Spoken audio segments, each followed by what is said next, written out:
just got carried away by the spirit there. Okay. Right. Let's hear the story. All right. So here it is. Here's a story of how this Hammond B3 saved my life. So, I always knew from the very first time that I heard Santana, from the very first time that I heard Deep Purple and Crowded House, that I wanted to play this instrument. I grew up in a time where we didn't have YouTube and we didn't have the internet to see pictures of these, so you would only see them sometimes on the back of a Lee Michaels record or on a Deep Purple, on the inside of a Deep Purple record. You couldn't even pick up a magazine to see a picture of a B3. It was the stuff of legend, but I knew that I wanted to play one. And in about 1993, I got a call to join a blues band. And I moved from this very small town that I lived in to the big city to join this band. And I lived in a blues bar. And it was quite an adventure, let me tell you. But one morning, I went out for a walk to get a cup of coffee. And I saw a music store, and on the sign, it said Hammond organs. So of course I was like, well, gotta go in there, right? And I walked into this store, and this organ was sitting there. And I said to the guy that owned the store, I said, is that what I think it is? Is that a Hammond B3? And he said, yeah, that's a Hammond B3, and it's with the Leslie. And I was like, wow, I've never actually seen one in my life. And I was just so captivated by it. So I asked him if it were okay if I could try playing it. And so he's kind enough to turn it on, and I got to play this guy for a bit. And I said, man, I've always wanted to play Hammond organ, and I really, really like to have this organ. How much are you selling it for? So this is about 1993. He goes, $1,500. I'm thinking to myself, I can barely afford the coffee that I'm gonna try to get from down the street here, let alone afford this organ. So I explained to him, I said, I really feel like it's my destiny to play this instrument. Is there anything that we could do? Could we trade some gear? Could I work for you? Is there anything I could do to have this organ? And he said, well, what keyboards are you currently gigging with? And at the time it was a Korg 01W FD synthesizer, and I had a Roland Cube amp with it, and I had some stands. And I said, well, that's what I've got. He goes, well, actually that's perfect for me, because at that time he was selling Rolands, and he was selling them against this Korg, and he was like, this will give me a great thing to put on the floor that I can tell them not to buy, so they'll buy my Rolands. So he said, well, bring it down. So hopped in my Volkswagen van, drove back to the store, threw down on the floor all of my gear, the cords, the foot pedals, everything I had. And he said, okay. It was a pretty hard time, and I traded everything that I owned to bet on this one thing, because I wanted to play this thing so badly. I mean, as I said, I could barely afford the coffee down the street. I was literally playing blues jams for my rent, and it was a really big deal. And it was very kind of this man, who I won't mention because he's a very humble man. I'm going to tell you a little bit more about him too. It was a very kind thing of him to let me have this organ and trade the gear. But then he wanted to have a conversation with me, and he said to me, I can see that you're very poor, and at the time I had a girlfriend who was 7 months pregnant. And he said, and your girlfriend is pregnant. He goes, I'll make you a deal. You can have this organ, we can do this trade, but I want you to have the business that goes with this organ. And I was like, what business? And he was like, I rent this organ out to people.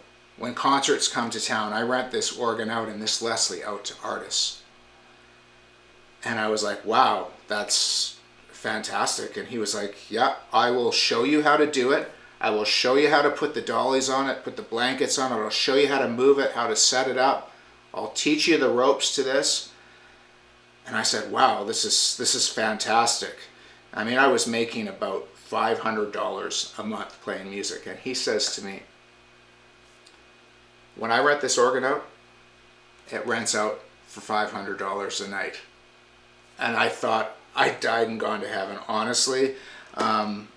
And so we went out on a couple of rentals together, and he showed me how to deliver it into rooms and how to set it up and how to deal with the clients.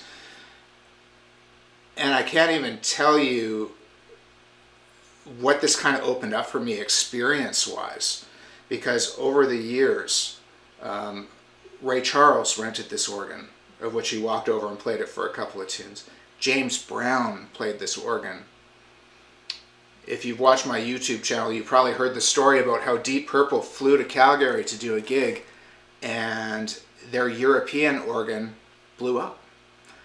And they called me, and John Lord played this organ, and I got to meet him and hang out with him for an hour. So we'll get into this in a bit, because I'll show you, because at a certain point I got the idea that I would have everybody sign the inside of this organ. It took me a few years to get there, but I got to that point, and the entire inside of this organ is signed by all of my heroes and all of the people that have played this organ. But what it did for me as a musician at the time was, even though I wasn't the best player, guys would be like, there's this kid, and he owns an actual B3 organ with a Leslie, and he'll come play. And it opened the door to all of these crazy blues gigs, and it really helped build my career. And eventually I did learn how to play the instrument and really did get inside of it. This organ, that whole rental piece of it, it started a whole business for me. I bought another one, then I was renting out two, then I bought a Wurlitzer, then I bought a Rhodes, then I bought a Clav, and it eventually led to a backline company. A backline company is a company that musicians that are traveling can go to, and we would supply drums and bass rigs and guitar rigs. And this organ started what was the biggest backline company in Canada that employed multiple people over the years and put roofs over many, many musicians' heads. And it all started with this organ. I also toured across Canada. I mean, I went with B.B. King twice across Canada with this organ. Many bands I went across Canada. I think this organ's been across Canada 7 or 8 times. Now, if you've never been to Canada, it is a massive, vast place from sea to sea, from Victoria to Newfoundland. This organ has been in every theater, arena, you name it. It's been there. It's been with me a really long time. And now it's here in our studio. My wife and I have a studio here, and I record on it all the time. I've literally done hundreds of tracks and probably hundreds of albums with this organ. So to say it's meaningful to me is an understatement. The reason I say this B3 saved my life is because it literally felt like destiny to me. And this was something that I get really emotional talking about this, because playing B3 was something that I really, really wanted to do. And what this man did for me when he gave me this B3 was he opened up this whole world of opportunity for me, both as a musician and as a business person. And so yeah, I think sometimes when you want to follow your purpose or follow your passion, it's terrifying. When you follow your heart and you really want something and you really want to do something badly, which is what I did with this organ, and it took a lot of courage, it actually took care of me. It literally took care of me, and it still takes care of me every day. And my passion was always to be a Hammond B3 organ player. I feel it's tough to believe that you can do it, to follow your passion, and that you can be successful, it's really scary to make that jump. And because it is not a traditional lifestyle, and it's definitely true that you have to also fuse a little business with your art to make it go. And this organ has been a perfect example of, I've been able to play it and enjoy it and be creative with it, but I've also been able to use it as a business thing that's helped me sustain myself in my career. So I guess what I want to say is that no matter if you think you're too old or if you're just getting started, if you follow your passion totally, it will take care of you. You just got to keep your eye on the ball. You just got to stay with it, and you just got to stay positive. But yeah, following your passion, that's the key. Now, let's talk about this organ. Some of the people that have signed this organ are Robbie King, famous Canadian organ player, who was one of my teachers. He also was an organist at Motown Records, played on a lot of the Bryan Adams stuff. Richard Bell. Richard Bell was the keyboard player with Janis Joplin, and he was also replaced Richard Manuel in the band, and he said, "Mike Little, I have to kill you, hopefully you have no will." He loved this organ.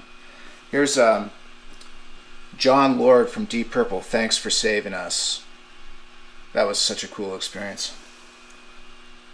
Dr. John, the Night Tripper, and he drew a little star and moon. He was great. He played this organ. And this is Doug Riley, who was a monster Canadian organ player, who actually played piano and organ on Bob Seger's Night Moves.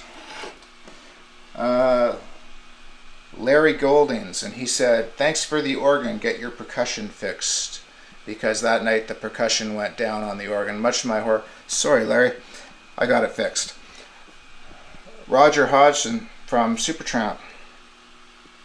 And of course, the late, great Joey DeFrancesco played this organ, I think about 5 times, and he actually recorded on it as well.